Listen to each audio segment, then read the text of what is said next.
Bismillahirrahmanirrahim. Kepada yang terhormat Ibu Dr. Erliani Syaudi, MP dari FKIP Universitas Langlaung Buana. Kemudian, ya belum ada ya Bu ya? Pak Fugi kelihatan belum? Iya, nanti mungkin menyesuaikan. Sebentar menyusul ya. Nanti juga Pak Fugi sebagai narasumber juga. Fugiar MPD dari Universitas Langlaung Buana juga.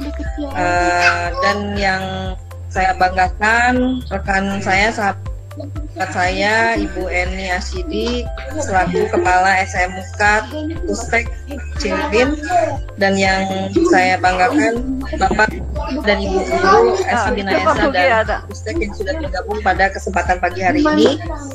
Alhamdulillah kita bisa berkumpul di dunia bertatap muka untuk berkomunikasi mengenai kondisi pembelajaran pada saat ini, di mana kita ingin tahu apakah metode pembelajaran yang terbaik itu apa untuk di masa COVID-19 ini. Yang akan memberikan materi ini adalah Ibu Dr. Eni dan Pak I dengan materi mengenai guru dan era 4.0, dan mungkin nanti akan berkembang ke diskusi-diskusi lain terkait kebutuhan guru pada saat pandemi ini, bagaimana memberikan atau metode pembelajaran yang terbaik atau apapun yang guru butuhkan. Baiklah, tidak berpanjang lebar, saya kira saya sampaikan waktu dan tempat pada Dr. Erli untuk memulai kegiatan webinar pada pagi hari ini. Mangga kepada Ibu Dr. Erli dipersilahkan. Mute-kan yang mau. Ya, Bu Eni terlebih dahulu mute-nya dimatikan mungkin. Ya, alhamdulillah. Baik Bu. Mangga, terima kasih. Ya. Ya, Assalamualaikum warahmatullahi wabarakatuh. Selamat pagi Ibu Bapak sekalian. Selamat berjumpa dengan saya, orang asing yang datang tiba-tiba ya, lantas meminta Ibu untuk duduk bersama-sama bersilaturahmi, dan kami mungkin saya pribadi didampingi, kebetulan Pak Fugi sudah ada. Itu ada Pak Fugi ya. Assalamualaikum Pak Fugi. Kami berdua datang melalui Bu Eni. Kebetulan Bu Eni ada hubungan pekerjaan dengan saya dalam pekerjaan berpikir, sedang mengerjakan tesis. Jadi saya bertanya kepada beliau, adakah yang membutuhkan kami untuk bersilaturahmi ilmu, karena kami pribadi mungkin harus memberikan sebuah pengabdian, khususnya karena kami dari FKIP itu kepada sekolah, apalagi di zaman sekarang yang sedang dalam kondisi tidak menentu, apa yang dibutuhkan untuk mungkin bersama-sama berdampingan memecahkan masalah-masalah yang krusial. Kalau bukan memecahkan, mungkin ikut membantu berpikir tentang hal-hal yang dibutuhkan di lapangan. Saya pribadi mungkin adalah dosen dari Fakultas Keguruan, sudah sangat lama, tos bulukan ya Ibu Bapak. Saya jadi PNS dari tahun 85, jadi insya Allah Bu ini 5 tahun lagi saya pensiun. Cuma ya Bu En ya, saya belum profesor karena ternyata subhanallah menunggu suami untuk bisa lanjut saja ke arah itu sangat berat sekarang tuntutannya.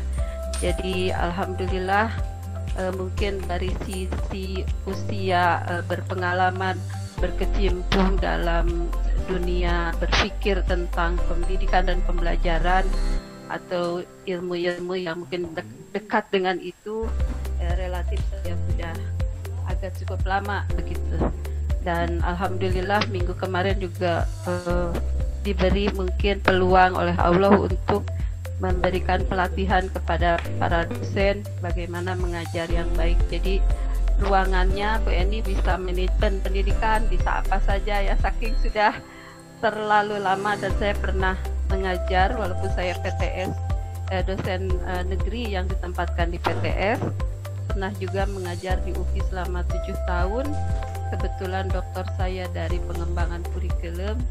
Jadi kalau hari ini mungkin Bu Rini ngobrol dengan saya kemarin membutuhkan sedikit kolaborasi berpikir dengan saya dan Pak Pugi berkaitan dengan masalah kurikulum di SMK yang mungkin mulai membingungkan atau mungkin melelahkan, ya mudah-mudahan dengan kehebatan para ibu bapak yang kelihatannya masih muda, saya bisa memberikan sedikit rambu-rambu yang membuat berbagai persoalan, khususnya dalam bagaimana menjalankan pembelajaran dalam kondisi yang sudah hopeless seperti ini.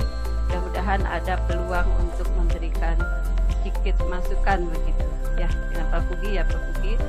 Nah, kami datang sebetulnya tidak atas niat apa-apa kecuali ingin melakukan sebuah bantuan atau bukan bantuan, yang mungkin sharing saja, dan topik yang memang disiapkan dari awal. Saya dengan Pak Pugi tadinya ingin dengan Ibu Sri sampai hari ini belum aktif. Kemarin minta suami saya untuk bicara dulu di awal, beliau malah kabur ke Sukabumi tadi pagi, jadi sudah saya dulu saja, mungkin beliau nanti mengisi di pertengahan, karena memang pengabdian ini harus berkolaborasi di antara beberapa prodi atau berbagai variatif begitu, tidak harus satu fakultas. Nah, judul yang semula kami giring tadinya berkaitan dengan pembelajaran berbasis HOT, evaluasi berbasis HOT, tapi diawali dengan cikal bakal mengapa harus HOT gitu, sehingga saya mungkin di pagi ini menawar judulnya Guru dan Era Revolusi Industri 4.0 sebagai prolog, sebagai introduction saja untuk menyamakan satu wilayah-wilayah yang nantinya akan berefek kepada apa sebetulnya kompetensi dan bagaimana kurikulum dan pelaku kurikulum, ibu bapak ini pelaku kurikulum, untuk menyikapi berbagai perubahan yang mungkin sangat berbeda dari hal-hal yang sebelumnya kita lakukan, baik karena memang tuntutan global, satu tuntutan yang datang karena adanya kemajuan teknologi yang tidak bisa dibendung, maupun terutama sekarang karena tuntutan adanya bukan musibah mungkin ya Bu Rini ya, ini lebih sebagai tuntutan akibat diberinya peluang oleh Allah untuk banyak berpikir, berintrospeksi gitu. Apa yang kita lakukan hari ini tidak ada yang salah, karena mungkin Allah memberikan cobaan ini sebagai wilayah untuk berpikir.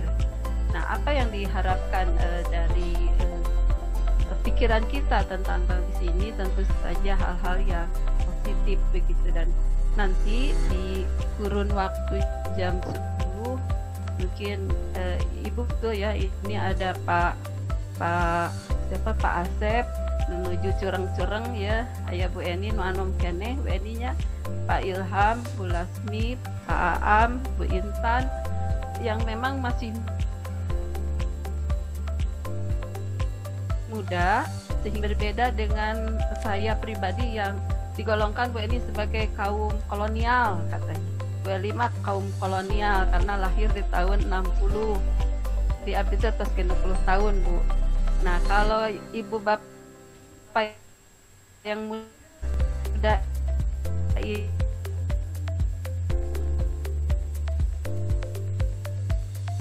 alhamdulillah, mohon maaf saya sudah mencoba makan seprepare mungkin, tapi pas dibuka jendela tahunya tidak muncul begitu.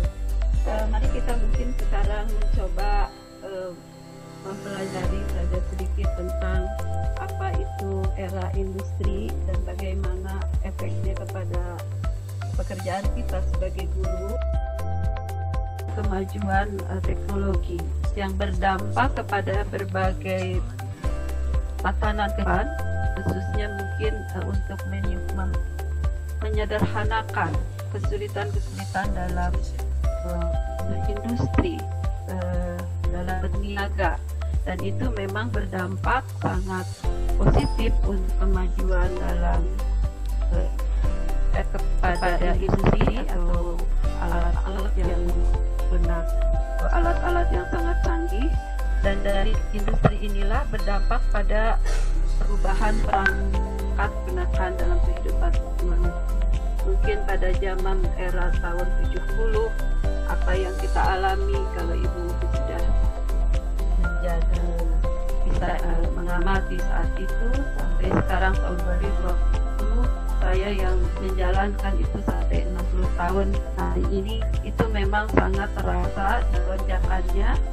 Dan kalau tidak salah di Indonesia dimulai dari tahun 80-an, seiring dengan munculnya penemuan-penemuan sumber minyak, dan itulah lompatan secara ekonomi yang terbesar karena ditemukannya sumber-sumber alam kalau di negara kita, yang efeknya ada pada berbagai hal, termasuk kepada perilaku daya hidup yang dulu mungkin sangat sederhana, sangat natural, maka semakin kemari berubah menjadi sangat entered, menjadi sangat berbasis kepada hal-hal yang berbasis maya. Dan hari ini itu ada pada posisi perubahan industri keempat, dimulai dari pertama sampai keempat, dan itu adalah adanya lanjut ya, bisa dilanjut Pak?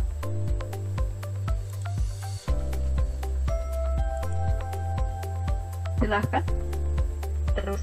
Nah, ada perubahan pada berbagai tatanan kehidupan, khususnya pada bagaimana memanfaatkan teknologi dan informasi untuk dalam dunia bisnis, berefek kepada kehidupan dan akhirnya kepada pendidikan.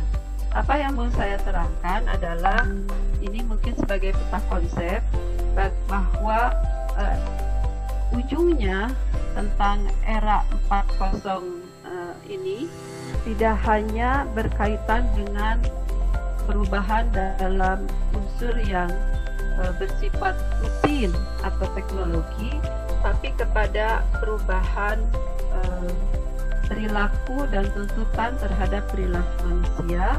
Dan kalau saya mungkin mencoba untuk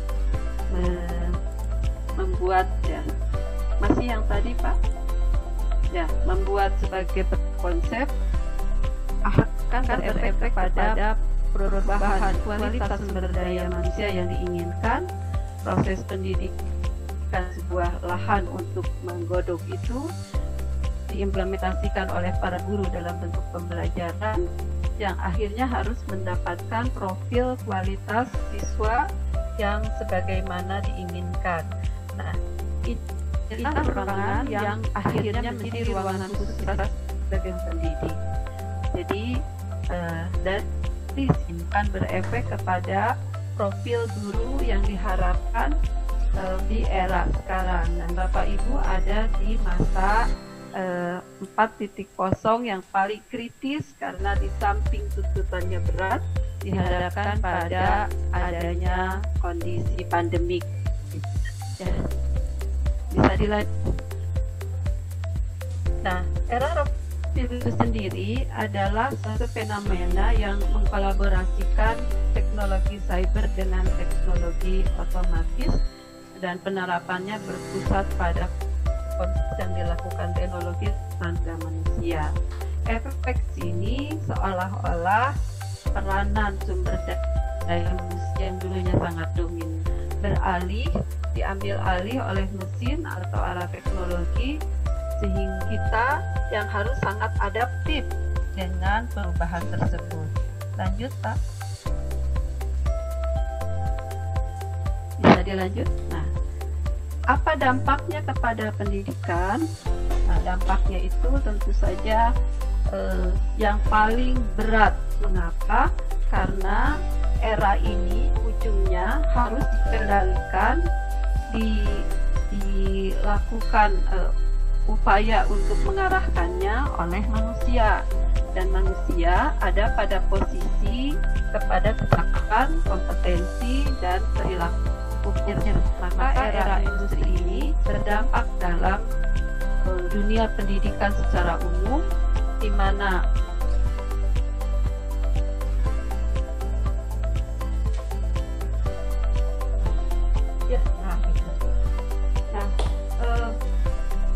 pada era 4.0 ini, maka kompetensi yang diharapkan adalah kompetensi ada pada level yang tinggi atau hot, yaitu kompetensi untuk berpikir kritis, berpikir kreatif, memecahkan masalah, dan tuntutan komponen yang sangat untuk bertindak pada keseharian itu diarahkan kepada komponen pandai berkomunikasi, berkolaborasi, memiliki relasi digital, teknologi.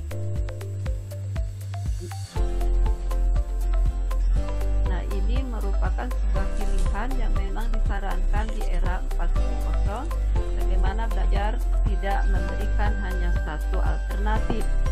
Belajar di kelas dibutuhkan, tapi bisa dikombin dengan pola belajar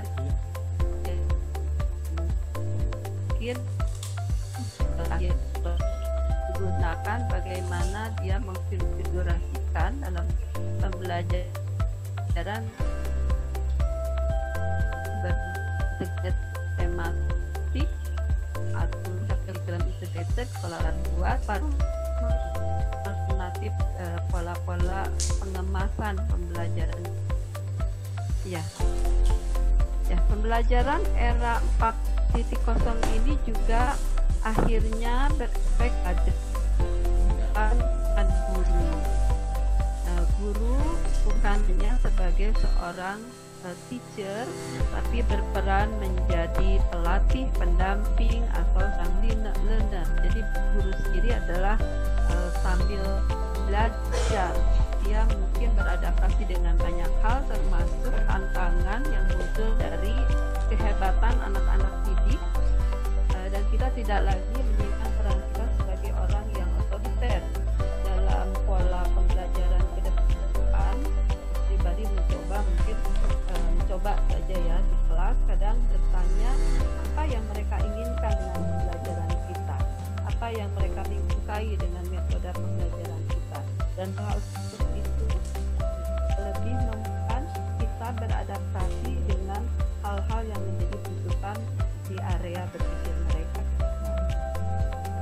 Nah, contoh pembelajarannya ke pembelajaran era 21 atau era 4.0 ini adalah mengintegrasikan kecakapan pengetahuan, keterangan, dan sikap dalam penguasaan teknologi yang ujungnya pada pembelajaran inovatif.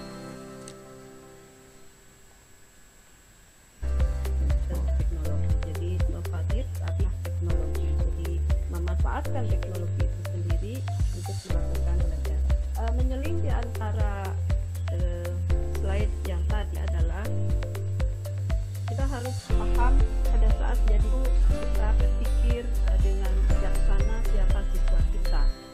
Jadi pembelajaran yang sukses adalah pembelajaran yang bisa menjembatani apa yang dipikirkan anak dan kita dengan sangat bijaksana. Jadi era 4.0 sebagaimana tadi diutarakan ada pada generasi Z. Jadi siapakah generasi Z ini? Adalah generasi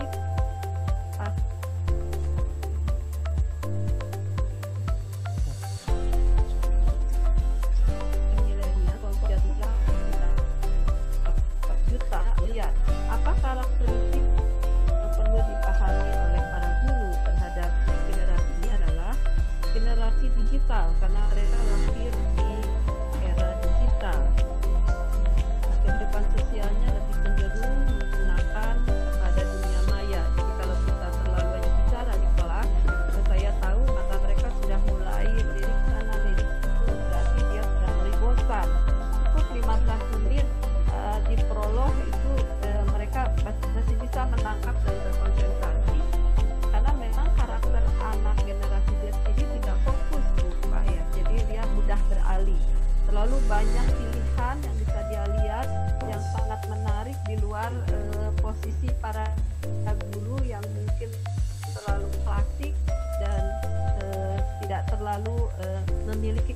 kemampuan untuk berkreatif dalam menyajikan materi.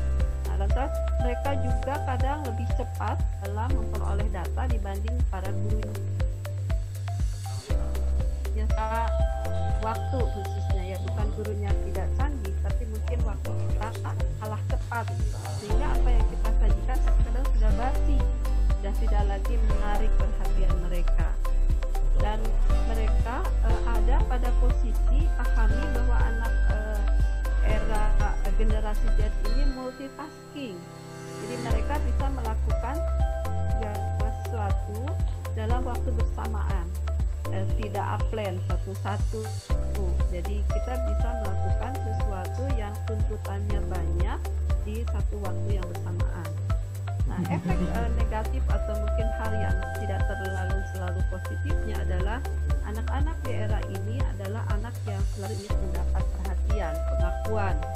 Lantas dia agak berambisi, bermotivasi tinggi, dan sangat menyukai hal-hal yang terbaru. Jadi kalau mungkin dari aspek teknologi saja, saya dengan Pergi saja sudah lain cara memaknainya, karena memang dia ada hidup di area yang berbeda. Nah, para guru sekarang gaptek karena memang tidak pernah dilatih, tidak pernah dikenalkan. Jadi ada kekurangan di negara kita itu terhadap segala sesuatu itu akhirnya harus dilakukan manual. Nah, dan itu tidak semuanya bisa diadaptasi oleh seluruh orang dalam waktu yang cepat. Nah, anak-anak sekarang itu terbuka dalam segala sesuatu, dan dia mudah sekali memperoleh info, kepalanya banyak sekali info berseliweran, nah sehingga dia tidak fokus dan sangat instan karena menginginkan cepat. Maka kalau saya berpikir tapi langsung saja buka HP langsung kelihatan jawabannya, itulah yang dia jawab, sehingga sebetulnya kepalanya tak kosong gitu. Nah itu efek dari instan dan kurang menghargai proses. Jadi anak-anak sekarang kurang menghargai proses dan beremosi, berlabil. Maka kita harus memahami itu sebagai sebuah wilayah tantangan. Nah, bagaimana dengan guru era 4.0? Silahkan Pak.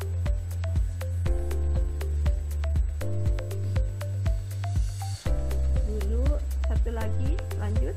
Nah, bagaimana dengan guru di era 4.0? Oh, ini kompetensi ya. Nah, kompetensi di guru dia memiliki sebuah peluang untuk bisa maju seandainya dia mau melakukan adaptasi tantangan di lapangan yang sangat berbasis pada kemampuan tingkat tinggi, maka pembelajarannya diarahkan untuk meningkatkan kompetensi berbasis high order thinking. Nah, guru berperan sebagai fasilitator, motivator, inspirator, mentor, pengembang imajinasi. Dia juga harus menjadi seorang kreator atau nilai-nilai karakter serta teamwork dan empati sosial. Jadi banyak sekali peran guru yang harus dimainkan di masa ini dan yang akan datang.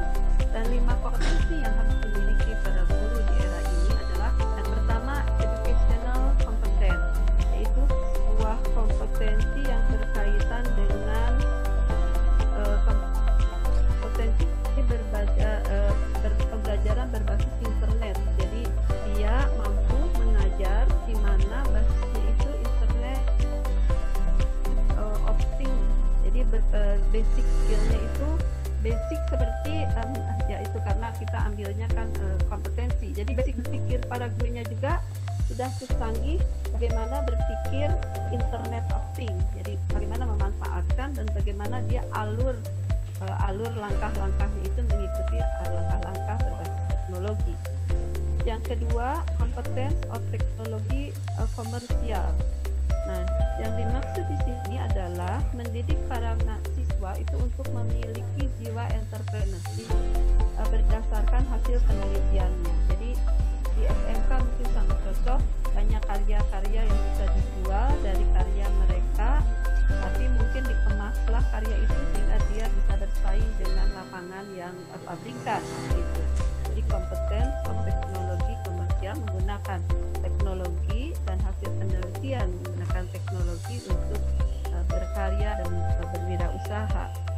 Yang ketiga, kompeten in global. Dalam arti tidak gagap terhadap berbagai budaya dan kompetensi hibrid, keunggulan memecahkan masalah. Kita bersaing dengan negara-negara lain nyaris tanpa batas, dan negara kita akan kalah pada saat siswa kita tidak memiliki kemampuan untuk bisa bersaing dalam ruangan yang sangat global, internasional. Nah, maka sebelum siswanya bisa begitu, gurunya harus memiliki kompetensi untuk tidak gagap dengan budaya-budaya yang berbeda.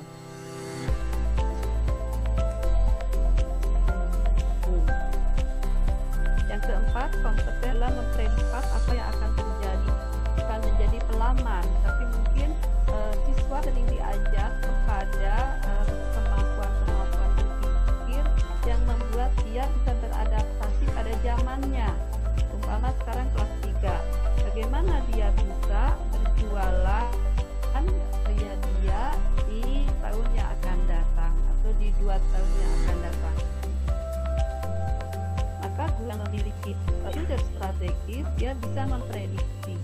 Seperti di era pandemik ini, orang Indonesia tuh canggih, maka muncullah para pedagang rumahan yang mungkin dengan strateginya yang akhirnya menyesuaikan dengan iklim online, maka dia bisa menghidupkan keluarganya. Itu kompetensi yang ada ternyata di wilayah masyarakat kita, dia terpendam dan dia baru muncul pada saat ditantang. Dia diberikan challenge, yaitu tantangan-tantangan yang berat bagaimana era pandemi.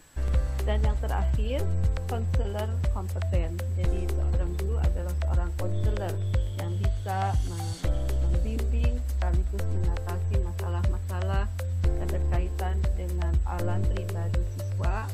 Patut mungkin ibu bapak pahami betapa banyak siswa kita yang mungkin bermasalah, efek dari gadget, efek dari segala percepatan dalam hidup ini tidak selalu positif.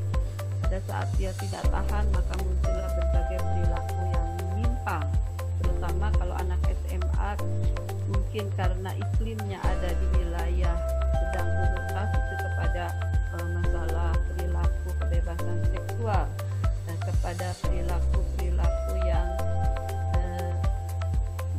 menganggap enteng hal-hal yang sangat berat sebetulnya, dan itu punya potensi menjadi terhindarkan apabila itu mungkin mengetahui sinyal-sinyal buruk itu sedini mungkin dan bisa mendeteksinya sebenarnya untuk orang lain.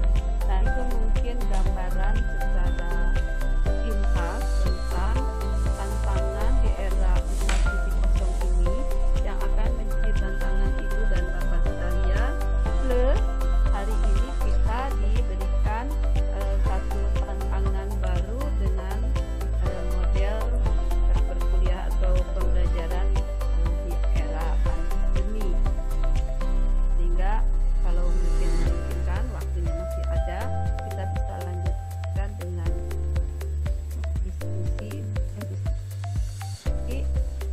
khususnya di arah pada hal apa sih yang dibutuhkan era pandemi dengan tuntutan seperti tadi, karakter anak seperti tadi, dan posisi bapak ibu sekarang seperti ini, sehingga Bu Rini sekolah-sekolah, Bu Eni sebagai kepala sekolah atau para kepala sekolah lain memiliki solusi yang lebih mudah karena tidak meraba-raba dan tidak ada pada posisi tegang, gitu, stres karena dari sana sini mendapatkan tekanan yang cukup berat. Itu mungkin yang kita saya utarakan di awal. Ada 1 jam lagi, mohon maaf atas segala kekurangannya tadi pada saat mempresentasikan. Mudah-mudahan kalau ke depan masih berkelanjutan, tidak lagi sebagai sebuah masalah ya. Begitu Bu, mangga silahkan mau dilanjutkan oleh Ibu dulu, silahkan. Baik, Dr. Erly, terima kasih atas paparannya. Sangat bagus sekali dan sangat bermanfaat menurut saya. Ini bagi para kepala sekolah, juga bagi para guru gitu, terutama yang bersentuhan langsung dengan para siswa. Ditambah sekarang kita sedang menghadapi era pandemi, tentu tantangannya jauh lebih menantang dibandingkan sebelumnya. Tetapi ini adalah suatu keniscayaan yang mau tidak mau kita tanpa ada pandemi ataupun tidak, dan karena dengan adanya pandemi ini bisa dibilang ini dipaksa dan dipercepat istilahnya untuk dilakukan pengimplementasian pembelajaran menggunakan teknologi, karena itu tantangan tersendiri di mana kita baik sebagai guru, mungkin siswa juga sama, belum betul-betul siap untuk menghadapi kondisi seperti ini. Tetapi saya rasa pada akhirnya mau tidak mau kita akan siap juga gitu. Baiklah, mungkin dari saya juga ada sebagian penting, terutama terkait dengan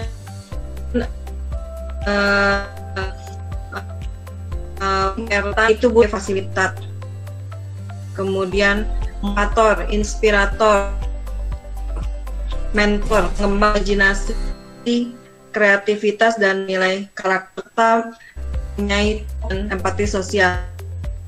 Menurut saya peran yang perlu dimiliki oleh guru itu ya.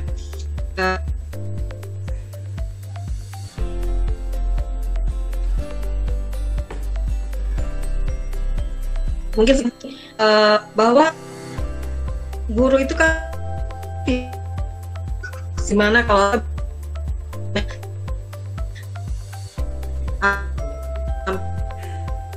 baik dapat penilaian dan masa khususnya sampai bisa kemampuan untuk belajar sendiri, memanage waktu sendiri, karena kalau kita googling banyak sekali gitu, dari Google, YouTube itu banyak sekali, itu sumber belajar semua dan gratis gitu loh. Nah, tuntutannya sangat berat. Yang sulit adalah bagaimana kita mewujudkan itu menjadi sesuatu yang real. Kita lihat dalam saat guru ini memimpin, ya paragunya sudah berfungsi seperti itu mungkin ya, dan akhirnya kepada siswa juga memiliki produk seperti itu, bahwa siswa itu jadi Bu, saya mungkin pernah dapatkan waktu 10 sampai 15 tahun yang lalu adalah bagaimana membuat siswa menyukai belajar atas kesukaannya sendiri. Jadi yang paling sulit bagaimana kita menggerakkan para siswa itu belajar tanpa harus dianggap mengerti, adalah dari antaranya dengan pola-pola mengkonstruksi pembelajaran itu tidak sebagai kegiatan yang rutinitas. Apalagi para guru hanya mengerjakan tugas berdasarkan perintah kurikulum, tapi disesuaikan dengan konteksnya, disesuaikan dengan potensi yang dimiliki. Nah, itu ya Bu, ini obrolan kita kemarin kan, bagaimana selama kurikulum SMK saat ini dalam kondisi yang sangat mengharu biru, jadi semuanya serba salah, tapi kita tetap mendapatkan produk lulusan yang minimal. Karena kalau bagi Ibu dari kepala sekolah pada guru di SMK UNI itu lebih berat tuntutannya, karena kegiatan SMK itu kan vocational oriented ya, harus mendidik para siswanya untuk bisa mahir dalam aspek skill, tidak dalam kemampuan pikir, tapi bagaimana dia terampil mengerjakan hal-hal yang berbasis pekerjaan skill, vokasi. Nah, sekarang pekerjaan itu tertunda karena jangankan ada pelatihan untuk hal yang lebih kepada pembentukan pengetahuannya saja, daya tolak mereka juga harus kemarin ada pertanyaan dari waktu saya melakukan begini pelatihan, bagaimana aku untuk sekolah tinggi berbasis vokasional pada saat mereka harus praktek melas ya, atau mungkin ya melas sesuatu benda, tapi mereka tidak bisa masuk ke ruang praktikum. Maka saya hanya berpikirnya gampang, Pak. Bapak berikan tugas terintegrasi di mana pengelasan itu bisa dilakukan pada saat dia mencari ke tempat-tempat yang terjangkau, dan dia memfoto itu atau memvideo itu sebagai tugas yang diserahkan sebagai pemenuhan syarat praktikumnya. Jadi ada hal-hal yang bisa dipikirkan tanpa harus berkesulitan pada saat memang kita memandang bahwa pengajaran itu multi alternatif, tidak hanya satu posisi. Jadi apa yang diinginkan oleh Bu ini misalkan kepada timnya di sekolah SMK ini, bagaimana mulai membelajarkan para guru supaya dia mau belajar, maka mungkin lebih kepada bagaimana merangsang para guru untuk diberi satu standar pekerjaan, dan dengan standar itu terangsang untuk melakukan sebuah kreativitas. Jadi ada 3 alternatif yang saya baca dari Pak Nadiem tentang pembelajaran masa kini. Yang pertama mengikuti kurikulum sebagaimana wajarnya biasanya, atau bebas memilih, atau membuat kurikulum berbasis KTSP, Bu. Jadi kembali seperti sekolah diberikan kewenangan untuk membuat kemasan baru yang paling cocok untuk area potensi kondisi sekolahnya masing-masing. Yang oleh saya itu disebut KTSP. Nah, model kurikulum KTSP itu pada era sekarang lebih cocok dibanding model mungkin yang berbasis sangat top down ya. Jadi semuanya sudah tersusun tingkatan, tidak harus membabi buta, tidak terlalu berpikir pada konteks. Jadi itu para sekolah atau para guru diberi kewenangan atau keleluasaan untuk berkreativitas. Itu bagaimana supaya pembelajaran itu menjadi sesuatu yang masuk ke dalam wilayah jiwa keseharian. Ya, begitu Bu Rini. Ya. Baiklah, terima kasih Bu Dr. Erli atas masukannya. Ya memang betul sekali, di mana peran guru itu tadi untuk untuk memberikan tadi motivasi pada siswa, kemudian gurunya juga harus banyak belajar kembali supaya tidak berkejar-kejaran dengan siswa, dan tentu dari sekolah juga bisa mengemas bagaimana tujuan pembelajaran kita itu bisa sesuai harapan dan sesuai dengan kondisi saat ini. Baiklah, terima kasih Ibu atas jawabannya. Mungkin dari Bapak Ibu mungkin ada pertanyaan dari Kepala Pustek, silakan. Mungkin saya ini dulu ya Bu, beri sedikit ilustrasi. Ibu kemarin saya ngobrol dengan Bu Rini itu berkaitan dengan alternatif model pembelajaran yang mungkin bisa dimanfaatkan dalam kondisi seperti ini, yang paling cocok di lembaga masing-masing. Lembaga Bu Eni mungkin berbeda dengan lembaga Bu Rini, itu yang namanya mungkin berbasis kontekstual. Jadi model-model pembelajaran berdasarkan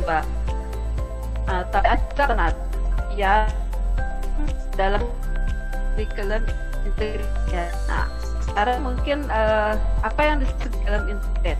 adalah kurikulum yang mengemas adanya connected antara satu materi dengan materi yang lain. Sebagaimana mungkin Ibu pernah sedikitlah tentang tematik, nah itu punya dari model pembelajaran yang mengkoneksikan satu materi dengan materi yang lain, sehingga kompetensinya itu kaya, tapi kaya dalam arti kata dari berbagai aspek.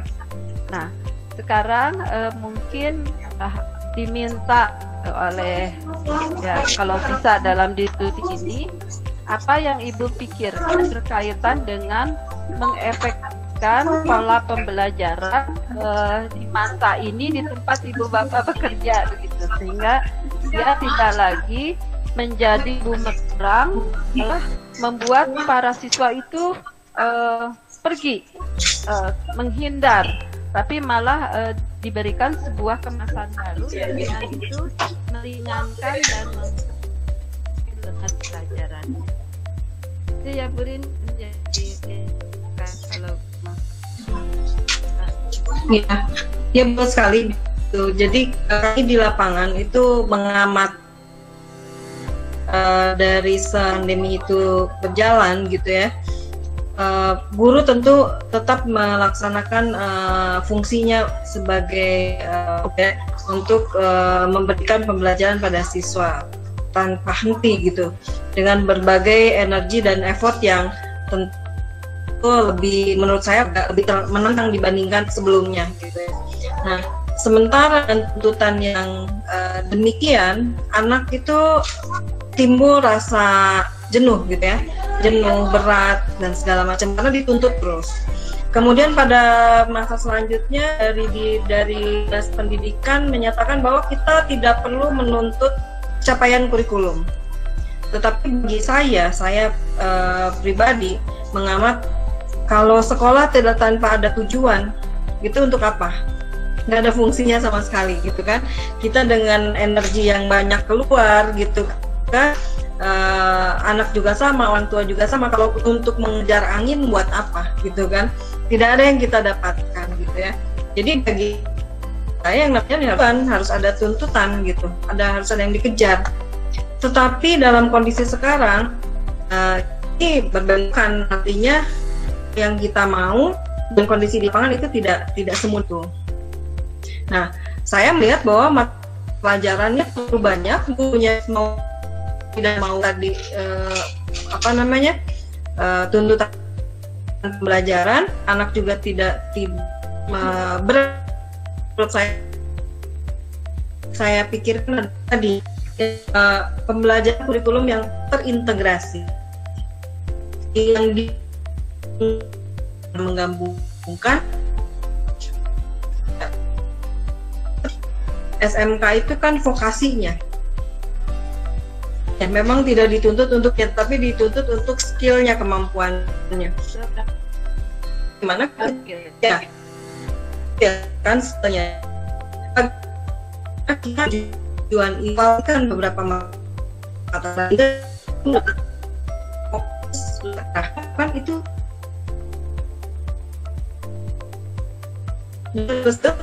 ini semakin kurang, semakin sulit ya, apa di status maaf gitu ya, seperti saya usulkan lagi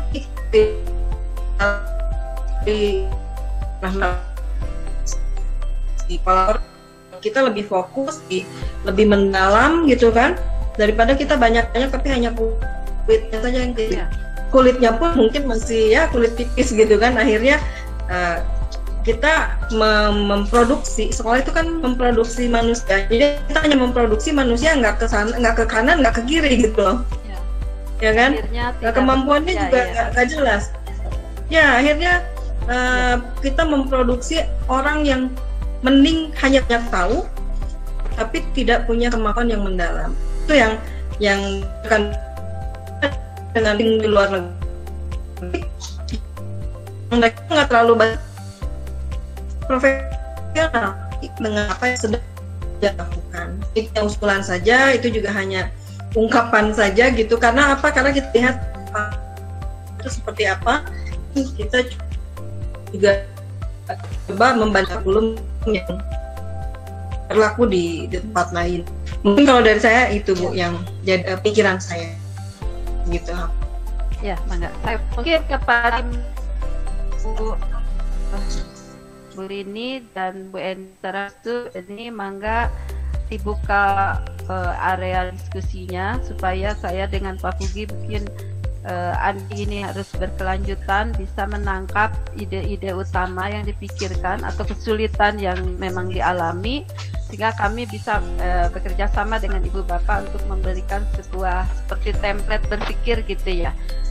Karena saya pribadi mungkin struktur kurikulum di SMK Ibu berdua ini tidak terlalu tahu secara khusus, kecuali mungkin Ibu serahkan kepada kami kurikulumnya itu modelnya seperti apa yang digunakan. Karena ada begini yang disebut integrasi. Kalau di sekolah agama antara basis keagamaan dengan basis umum diintegrasikan gitu. Kalau Ibu mungkin antara basis bernuansa vokasi yang pure vokasi dengan yang non vokasinya. Misalkan bahasa Indonesia, agama, matematika yang bukan pelajaran yang khusus menopang kepada siap bekerja ke depannya, itu dikolaborasikan, ditempelkan untuk menjadi pengamasan yang lebih terintegrasi.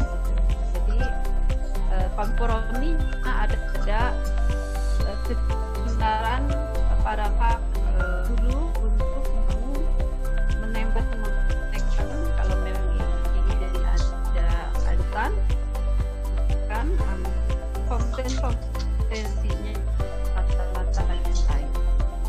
Ya seperti sebuah pikir yang bagus menjadi solusi yang penting bagi SMK khususnya karena dituntut sedang bekerja tapi sekarang sangat fokus ya tidak bisa melakukan praktikum. Pada Bu Eni ini? Bu En? Ya, iya Ibu. Iya. Assalamualaikum warahmatullahi wabarakatuh.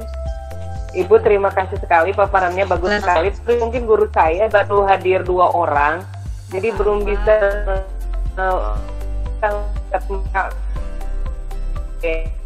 dia dari Ibu ini bahwa pandemi ini bukan menghalangi ya, tapi memang merusak saja tatanan kurikulum di kita di SMK yang sebenarnya SMK itu harus lebih banyaknya praktek, sekarang yang lebih banyaknya itu di teori. Jadi sehingga kolaborasi tadi seperti Ibu mungkin di praktek kelistrikan kita harus bisa mempraktekkan kelistrikan itu anak itu bisa di mana melakukannya, pengelasan bisa di mana. Nah, itu mungkin yang akan jadi bahan pemikiran guru-guru saya ke depan. Karena tanpa praktek seperti kata Bu Rini tadi bahwa di vokasi itu 0 besar berarti skillnya, sedangkan kita dituntut skillnya itu lebih besar daripada pengetahuan umumnya. Mungkin Ibu dari saya ditutupkan sekian dulu saja. Dari Bu Rini juga sudah cukup, dari Ibu juga sudah cukup. Nanti ke depan mungkin ada pertanyaan-pertanyaan dari saya, juga guru-guru saya akan disampaikan juga di forum ini. Terima kasih sekali. Assalamualaikum warahmatullahi wabarakatuh. Waalaikumsalam. Silakan para guru mungkin ya Bu. Ya.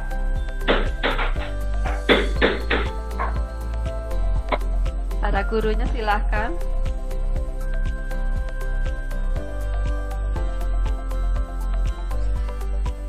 Ada Bu Nisa, ada Bu Sinta, Arisal,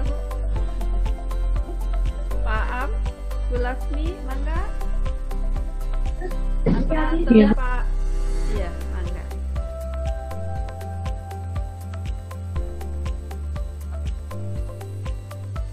Pak Muhammad, Pak Rudin, mangga sahala.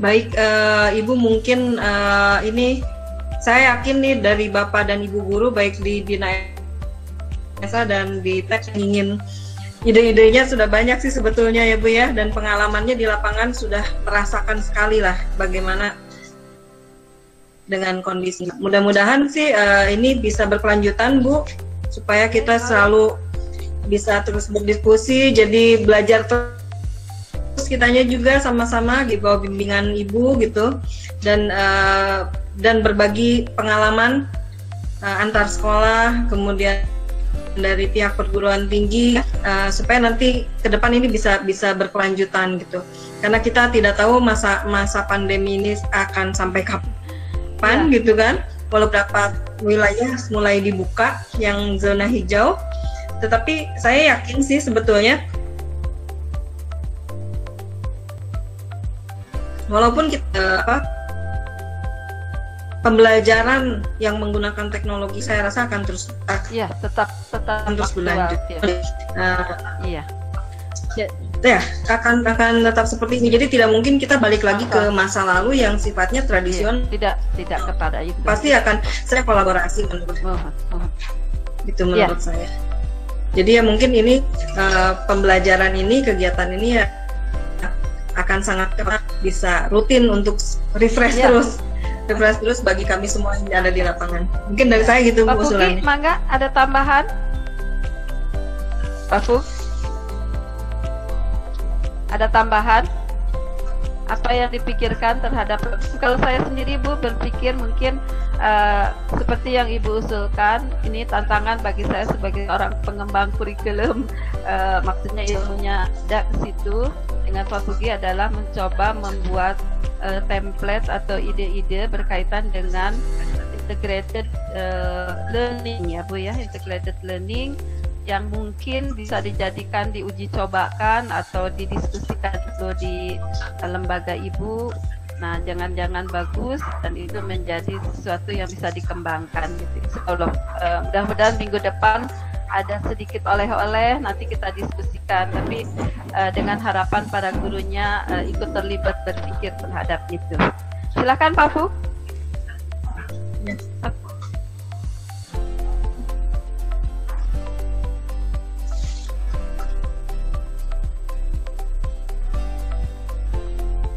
Atas waktunya. Assalamualaikum warahmatullahi wabarakatuh. Selamat pagi, salam sejahtera bagi semua. Baiklah Bapak Ibu, mungkin kalau dari saya kita sharing, artinya berbagi cerita yang memang ada beberapa guru, beberapa kepala sekolah yang mengeluh di saat pandemi ini. Karena kenapa? Karena saya itu kan orang yang suka berkeluyuran gitu, artinya banyak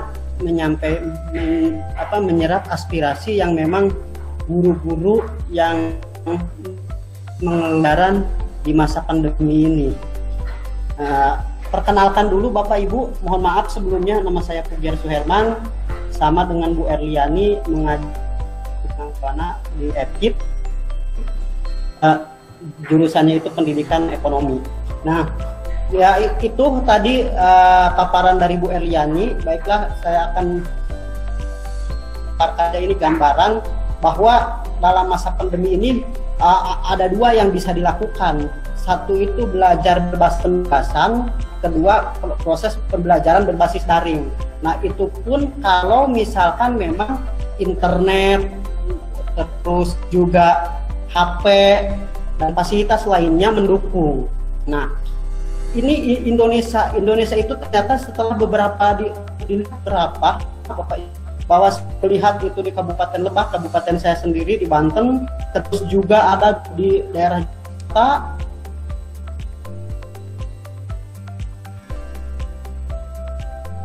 itu internet ringan terus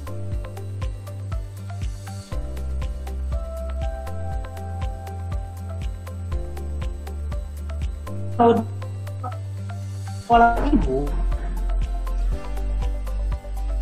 untuk semua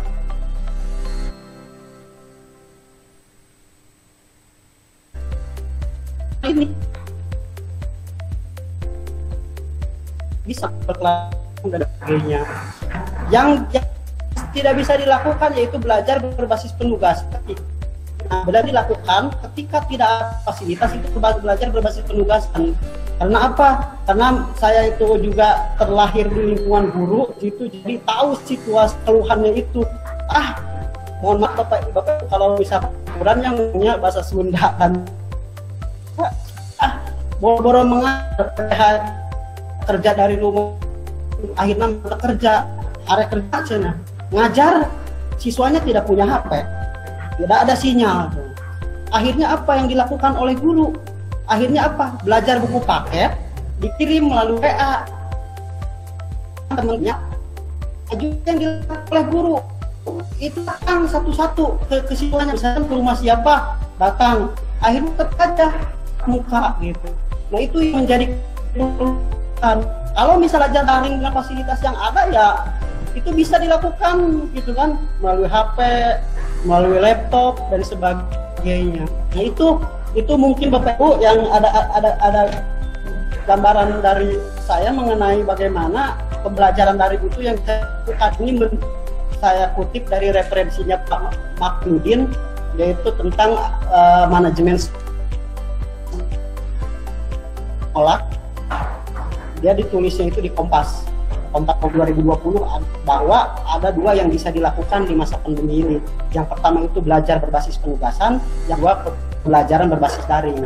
Berbasis penugasan itu seperti apa? Nah, ketika dilakukan misalkan siswa punya HP, tidak punya laptop, yang dilakukan apa oleh gurunya?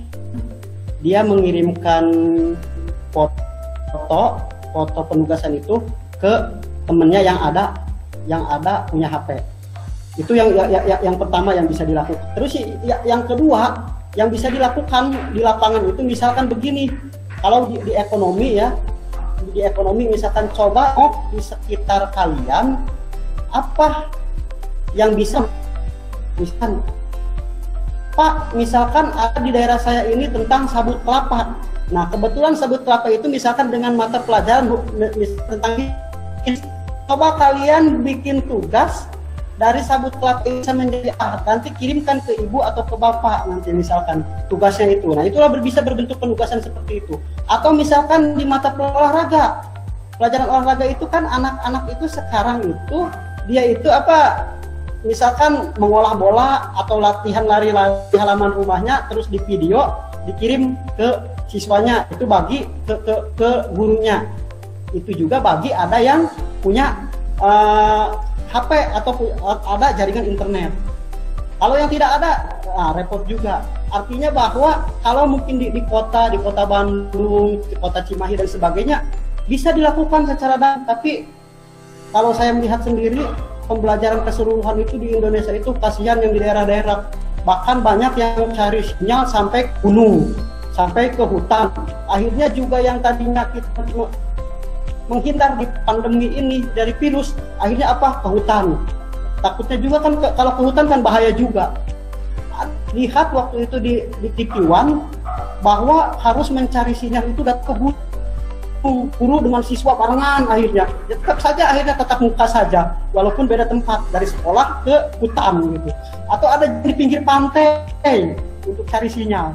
Nah itulah kondisi Indonesia sekarang itu. Nah itu pun kita akhirnya tidak semerta-merta kita ini pasrah dengan keadaan, tapi ada hal-hal yang memang bisa dilakukan. Yakin ada solusi-solusi yang bisa dilakukan di masa pandemi ini. Itu mungkin Bu gambaran dari saya. Mohon maaf atas kekurangannya. Untuk selanjutnya mungkin bisa diskusi dan tanya jawab kalau misalkan memang itu ada yang ditanyakan. Terima kasih. Mohon maaf Bapak Ibu atas kekurangannya. Wabillahi taufiq wal hidayah. Wassalamualaikum warahmatullahi wabarakatuh. Waalaikumsalam warahmatullahi wabarakatuh. Hatur nuhun Pak atas paparannya. Mangga kembali Bu Dok. Iya. Dr. M. Bagaimana kita untuk perencanaan kita ke depan selanjutnya? Kalau ide dari Pak Fugi itu bisa nanti saya bicara dengan Pak Fugi di darat bagaimana merancang orang muda yang tinggalnya tidak di Bandung Bu, jadi mungkin punya rasa yang lebih aplikatif begitu ya dibanding saya yang lebih banyak ke dari bacaan. Kalau mungkin masih ke depan tidak menggunakan mungkin mengakomodasi ini bagaimana satu yang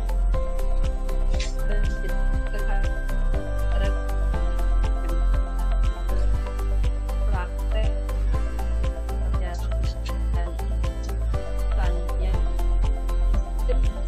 melalui pengembangan filmnya dulu Bu. Jadi itu memungkinkan saya minta melalui email oleh Ibu dan saya bagaimana kurikulum Bu dan Bu Eni ini gitu. Sehingga dengan pola itu saya bisa melihat kemungkinan mungkin bisa dilihat berdasarkan peran ilmunya tidak asal kita ambil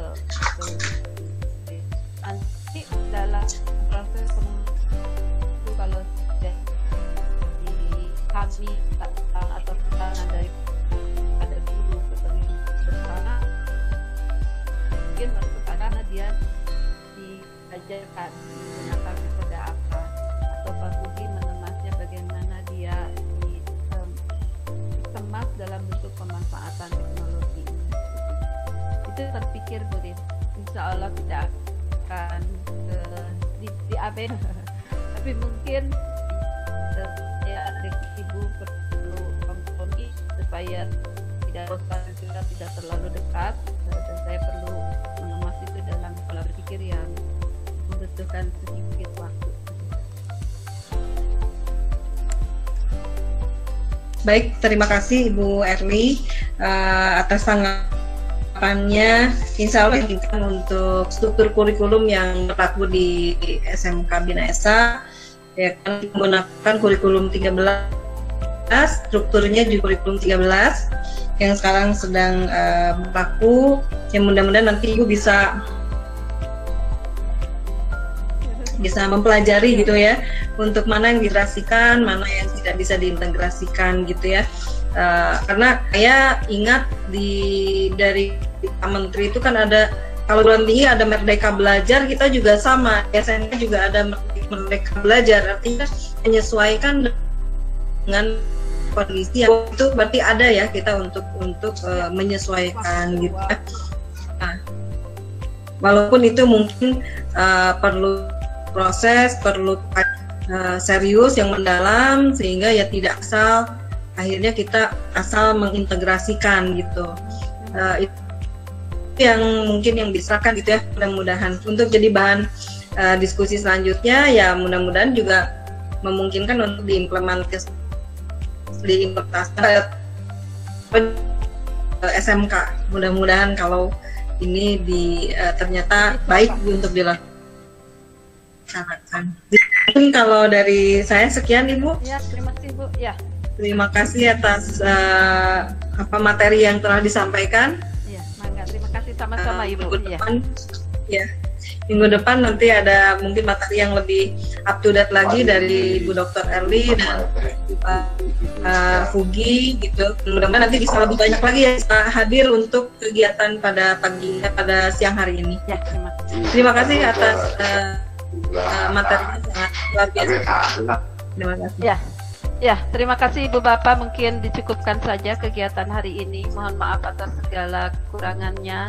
Saya dengan kalau saya mungkin akan memberikan nomor email saya Bu kepada Ibu supaya saya mendapatkan kiriman strukturnya. Walaupun mungkin tidak berjanji itu yang paling baik, tapi minimal ada perkembangan dalam pengemasan kurikulumnya. Itu mungkin ya. Terima kasih. Mohon maaf sudah diakhiri saja. Baik. Assalamualaikum warahmatullahi wabarakatuh.